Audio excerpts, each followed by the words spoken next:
पाकिस्तान में जो बाढ़ आई वो सिर्फ एक देश की तबाही की कहानी नहीं है। सच तो ये है कि ये पूरी दुनिया के लिए एक आईना है जिसमें शायद हम अपना आने वाला कल देख सकते हैं।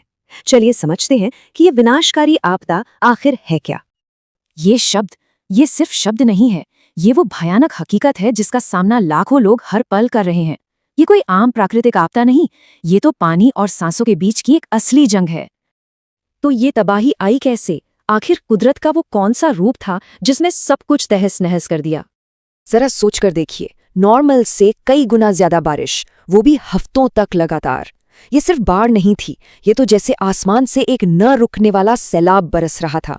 इसी ने नदियों को अपनी हदें तोड़ने पर मजबूर किया और देखते ही देखते पूरे देश में जिंदगी थम सी गई। तो जब पानी का ऐसा कहर टूटा तो जमीन पर मंजर कैसा था? इस आपदा ने अपने पीछे विनाश के क्या निशान छोड़े हैं? पता है, इस सैलाब की सबसे डरावनी बात क्या थी? इसकी पहुंच। इसने किसी में फर्क नहीं किया, न दूर दराज के गांवों में, न ही बड़े बड़े शहरों में।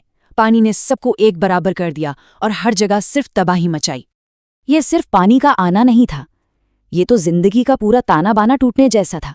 सोचिए, लोगों के सिर से छत छिन गई, उनके घर पानी में समा गए, कहीं आने जाने का कोई रास्ता नहीं बचा क्योंकि सड़कें बह चुकी थीं, और जो कमाई का जरिया था यानी खेत, वो तो पूरी तरह बर्बाद हो गए। नतीजा, लाखों लोग अपने ही देश में बेघर हो गए। और देखिए, इस तबाही का असर सिर्फ आज तक सीमित नहीं है। जब किसी देश की खेती ही तबाह हो जाए तो इसका असर आने वाले महीनों बल्कि सालों तक दिखता है। ये सिर्फ फसलों की बर्बादी नहीं, ये तो आने वाले एक बहुत बड़े खाद्य संकट की घंटी है। और इस सारी तबाही के बीच में सबसे बड़ी कीमत चुकाई है इंसानी जिंदगियों ने। आंकड़े तो हम देख ही रहे हैं, लेकिन असली कहानी उन लाखों लोगों की है जिनकी जिंदगी दांव पर लगी है। जो तस्वीरें वहां से आ रही हैं ना, वो सच में दिल दहला देने वाली हैं। एक पिता अपने बच्चे को कंधे पर उठाकर पानी के बीच से रास्ता बना रहा है, बस एक सुरक्षित ठिकाने की तलाश में। ये बेबसी भी है और हिम्मत भी। एक बहुत ही दर्दनाक तस्वीर। और ये कोई छोटी मोटी संख्या नहीं है, लाखों लोग। जरा अंदाजा लगाइए, जैसे किसी बड़े शहर की पूरी आबादी को अपना घर बार छोड़कर राहत कैंपों में रहना पड़ रहा हो। ये उस लेवल का विस्थापन है जहां लोगों की दुनिया ही उजड़ गई है। अब जाहिर है, इतने बड़े संकट से निपटने के लिए बड़े पैमाने पर राहत के काम की जरूरत थी। तो सरकार ने सेना और दूसरी एजेंसियों को मैदान में उतारा ताकि फंसे हुए लोगों को निकाला जा सके और जरूरतमंदों तक मदद पहुंचे। लेकिन सच तो ये है कि तबाही इतनी बड़ी थी कि हर कोशिश छोटी पड़ रही थी। जो भी मदद भेजी जा रही थी वो समंदर में एक बूंद जैसी लग रही थी, क्योंकि जरूरतें इतनी ज्यादा थीं और संसाधन बहुत कम। लेकिन यहाँ एक मिनट रुककर यह सोचना जरूरी है, क्या यह सिर्फ कुदरत का कहर था, एक एक्ट ऑफ गॉड, या फिर इस तबाही के पीछे कोई और सच्चाई भी छिपी हुई है? तो सवाल यही उठता है कि आखिर ये सब हुआ क्यों? क्या ये बस एक हादसा था जिसे टाला नहीं जा सकता था, या फिर कुछ ऐसे संकेत थे जिन्हें हम नजरअंदाज कर रहे थे? और जब हम एक्सपर्ट्स की बात सुनते हैं तो तस्वीर बिल्कुल साफ हो जाती है। उन्होंने दो बड़ी वजह बताई हैं।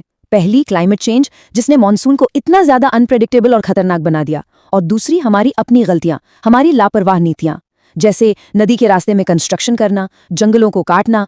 इन सब ने पानी के नेचुरल बहाव को रोका और बाढ़ को और भी भयानक बना दिया। और यही सबसे बड़ी चेतावनी है। एक्सपर्ट्स साफ साफ कह रहे हैं कि यह कोई एक बार की घटना नहीं है, ये तो बस एक ट्रेलर है। अगर हमने पर्यावरण को बचाने के लिए सच में बड़े और ठोस कदम नहीं उठाए तो ऐसी त्रासदियां बार बार होंगी, यह हमारी हकीकत बन जाएंगी। और इसीलिए ये कहानी सिर्फ पाकिस्तान तक नहीं रुकती।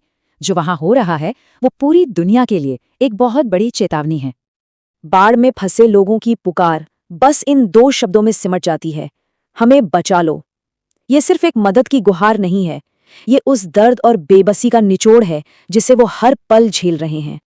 लेकिन हमें ये समझना होगा कि ये आवाज सिर्फ राहत और बचाव के लिए नहीं है, ये पूरी दुनिया को जगाने वाली एक आवाज है, एक चेतावनी है कि प्रकृति का जो संतुलन है वो एक बहुत नाजुक धागे से बंधा है, और अगर ये धागा टूटा तो इसके असर से कोई नहीं बच पाएगा। तो आखिर में सवाल यही बचता है, पाकिस्तान से उठ रही ये चीख क्या सिर्फ एक देश की है, या ये पूरी दुनिया के लिए एक खतरे की घंटी है जिसे हम अब और नजरअंदाज करने का रिस्क नहीं ले सकते? इसका जवाब हम सबके आने वाले कल को तय करेगा।